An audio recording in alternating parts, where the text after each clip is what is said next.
There is a quiet hesitation that some people feel in relationships. It's not always obvious, and it rarely appears immediately. At first, conversations may seem normal, connections may form, interactions may feel comfortable. But underneath the surface, there is a subtle barrier that never fully disappears. Part 49 is about the psychology behind why some people struggle to trust others, even when they genuinely want to. Trust is one of the most fundamental elements of human relationships. Without it, connection becomes fragile, communication becomes guarded, and vulnerability becomes almost impossible. But trust is not something the mind gives freely. It is something the brain evaluates carefully based on past experiences and perceived risks.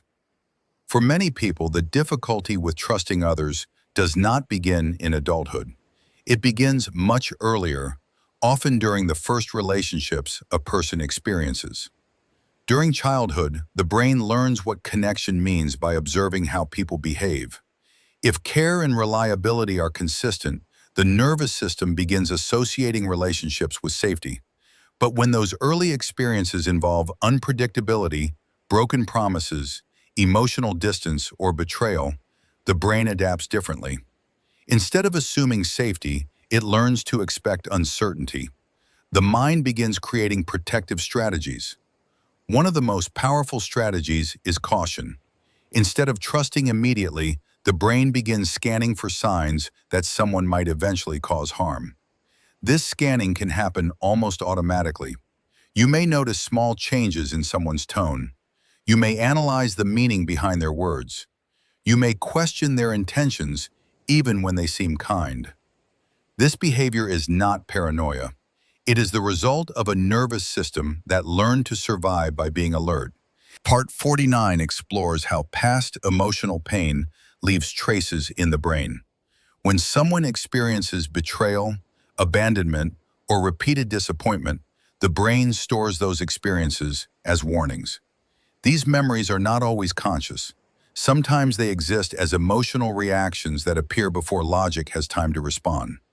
When a new relationship begins to deepen, those old warnings can activate. Even if the current person has done nothing wrong, your mind may quietly begin preparing for the possibility of loss. You may think things like, people always change, people eventually leave, people eventually disappoint you. These thoughts may not feel like beliefs.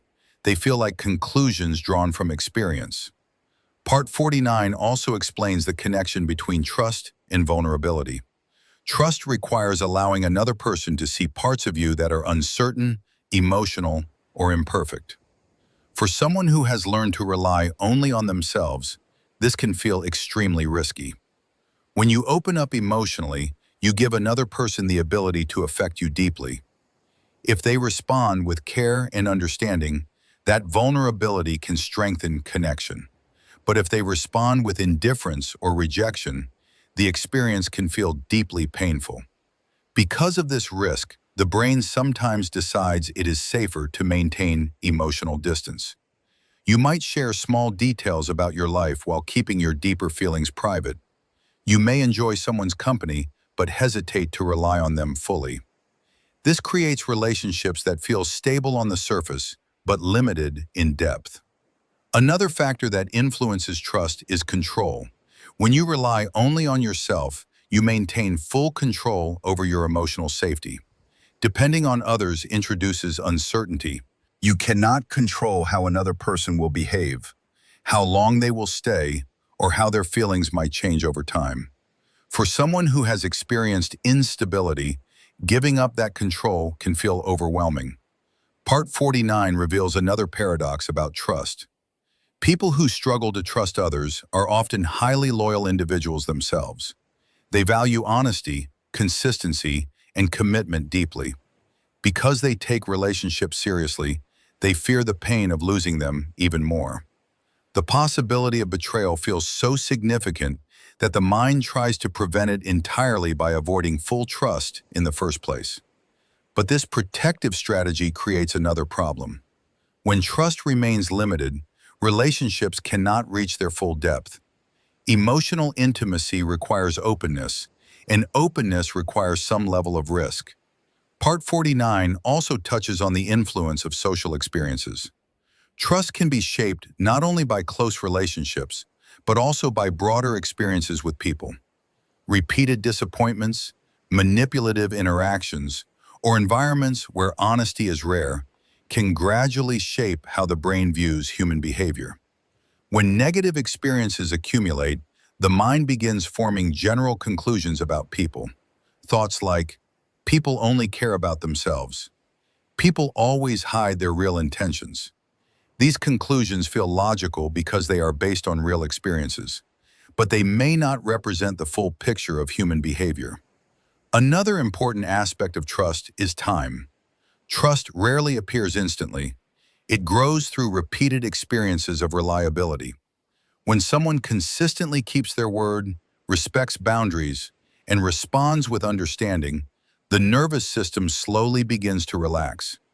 Each positive experience becomes evidence that connection can exist without harm. But this process cannot be rushed. Trust develops gradually because the brain needs time to update its expectations. Part 49 moves toward a more hopeful perspective. Struggling to trust people does not mean you are incapable of connection. It means your mind learned protective patterns during times when trust was difficult or unsafe. Those patterns helped you navigate situations that required caution. But protection does not have to become permanent isolation. Over time, the brain can learn new patterns through different experiences. When you encounter people who behave consistently and respectfully, your nervous system begins receiving new information. Slowly, the old warnings become less dominant. Part 49 ends with an important realization. Trust is not about certainty. No relationship can guarantee complete safety. Trust is about the willingness to allow connection despite uncertainty. It is the decision to remain open to the possibility that people can surprise you in positive ways. For someone who has struggled with trust, this openness can feel uncomfortable at first. But over time, it allows something powerful to develop. Relationships that are not built on fear, but on mutual understanding, patience, and respect. And when those relationships appear, the quiet barrier that once separated you from others slowly begins to soften, because the mind finally realizes that not every connection leads to betrayal. Sometimes connections lead to healing.